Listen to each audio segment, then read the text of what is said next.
الحمد لله رب العالمين صلى اللهم وسلم على نبينا محمد وصحبه أجمعين ودرسي تضبية طمنات يدرسني بشهر رمضان بإذن الله تبارك وتعالى. رمضان sidoo kale fursad wuxuu u yahay gabdhaha si gaar ahaaneed dumarka ee gabdhihii aan wan xijaaban jirin ama kuwii maaragtay xijaabkoodu iska liitay, kuwii isticmaali jira cadarka iyo barfuunaadka iyo markay suuqa soo aadayaan, dadkaasoo dhan waa xilli janji lagu sameeyo, isbeddel lagu sameeyo, la xijaabto, dharka la hagaajiyo. Rasuulku wuxuu ka warramay sala allahu calayhi waalihi wasalam dumarka cadarka ismariya oo intay barafuunaadka isticmaalaan suuqa soo aada oo ragga weliba soo agmara si ay raggu u helaan carafteeda, liyajiduu riixaha, si ay raggu u helaan carafteeda. Gabadhii saa u qasada oo intay barafuun iyo cadar soo marsato raggii meeshay fadhiyeen soo aada si ay raggu u carfiyaan, fahiya zaaniyatun buu sala allahu calayhi waalihi wasalam. Gabadhaasi waa zaaniyad, wuxuu dhiman ma jiro, zaaniyad wey. Qofkii ragga iyo dumarkana inay keligood meel khalwo iskula sameeyaan oo labadooda keliya isla noqdaanna shaydaan baa iyagana saddexeeya. Shaydaankuna fursad buu ku samayn karaayo hadaan buu ka tuuri karaa. Marka xilligan waa xilligii libaaska iyo dharkana la hagaajisan jiray, qofku maaragtay uu ka faa'iideysan jiray. shaydaan baa ileen ka xidhan xifaad in la ilaaliyo xijaabkii sharciga ahaa oo ilaahay ugu talagalay dadka la xidho, waa taaca lilaah, ilaahay darti loo xidho lagu ateecayo, shaydaanna looga cadhaysiinayo xisbigiisaba.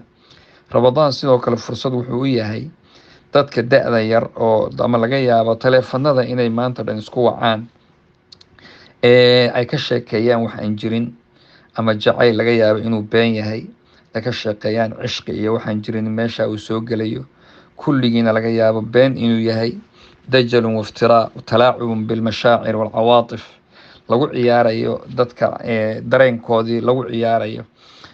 Bidaayada ugu horeysana waxaa laga yaabaa inay tahay un waqti hala isku dhaafiyo. Dadka qaar baa hebel baa la iskala sheekaystaa, heblaayaan la hadlaa, waqtiga waa isku dhaafiyaa sidaasoo kale. Laakiin shaytaan ayaa wuxuu ku dadaalayaa in lagu dhaco filfaaxisha, xumaan lagu dhaco oo marka u dambeysana musiibadu zina ay noqoto, daacadii ilaahayna subxaana wa tacaala meesha ay ka baxdo. Gabadh baa waxay ka sheekaysay dhibaatada soo martay wiil bidaayadii ugu horreeyey u bandhigay in hadal caadi ah, taleefano la kala qaatay iyo hadal caadi ah oo laysku wada hadlay iyo dhowr jeer oo la iswacay iyo arrintii oo markii dambe xubbi iyo jacayl isu sii bedeshay, laakiin oy been ka ahayd ninka. Jacayl dhab ayna kahayn, gabadha miskiinta ana ay u malaysay inay run tahay oo jacayl uga sheekeynayo. Waxay tiri markii dambe iisoo dir uu yidhi sawirkaaga, oo sawiradii ay u dirtay, iyadoo weliba warqaday si fiican u qortayna u raacisay. Kadib markii taa la arkayna wixii ka dambeeyey warqadihii baa la bediyey oo xidhiir badan baa la sameeyey iyo wada hadal badan. Maanta life baaba laysula hadlaa oo wad aragtay.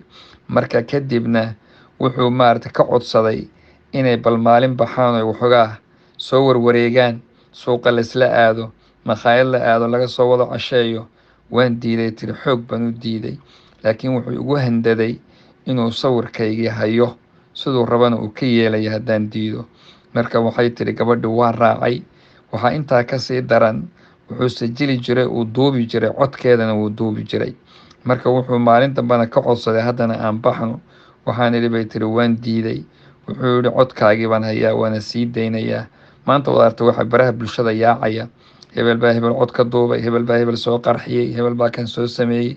Maalin walba waxaa lagu leeyahay gabdhihii iyo wiilashii ay media dhex yaalaan. Marka wuxuu yidhi haddaadan i raacin codkaaga waan sii daynayaa.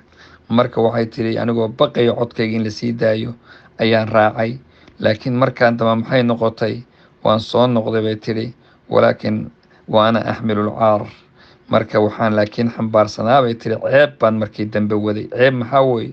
Faaxisha lagu soo dhacay, xumaan baa lasoo sameeyey, zina lagu soo dhacay. Markaasaan gabadhi waxay tiri oohin.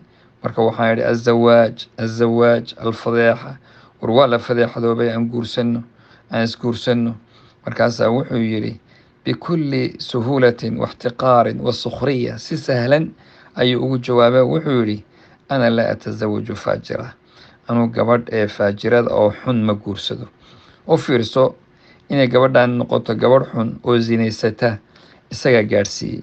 Gurigooday ku jirtay, way asturnayd, way dhowrsanayd, laakiin ninka gaadhsiiye oo gurigooda ka saaray oo xumaantan u xambaariyey waa isaga. Markuu ogaaday inay xumaantii gabadha xambaarsan tahayna wuxuu yidhi anugu gabdhaha xunxun ma guursado. intaas keliya ugu jawaabay. gabadhaas ka waran fadeexada ay wado, hadday uur sii qaada ka waran, hadday ilmo dhasha ka waran, nolosheedii maxay ku dambayn? xusni iyo murug joogto ah ayay ku jirtaa. marka iyo inay ama ilmahaas la dilo oo qatli ilmo la dilay uu noqdo oo naf ay disho ilaahay abuuray, ama inay taxmilul caar ceebtaa nolosheeda xambaarsanaato. bikulli suhuula isagii waa iska qoslayaa, halkaasuu ka baxay. marka gabdhow isjira insha allahu tacaala. raggu marar badan xubbi iyo jacayl been abay idiin sheegaan, marka is ilaaliya. wajazaakum allahu khayr. baaraka allah.